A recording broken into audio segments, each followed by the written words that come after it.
दादी कहती थी खांसी हो या थकान हमारी किचन में ना सबका इलाज होता है। कल रात मुझे इतना ड्राई कफ हो रहा था, बार बार नींद टूट रही थी, तब मुझे उनका बताया हुआ नुस्खा याद आया।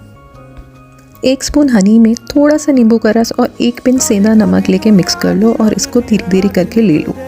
गले को काफ़ी आराम मिलता है और जो इरिटेटिंग ड्राई कफ होती है ना वो भी इंस्टेंट ठीक हो जाएगी। एक्चुअली जाती हुई ठंड ना मेरे को तो बहुत दिक्कत देती है और फिर मेडिसिन लेनी ही क्यों है जब हमारे पास दादी के नुस्खे हैं। अगर आपको भी ड्राई कफ है ना, देन ट्राई दिस टुनाइट।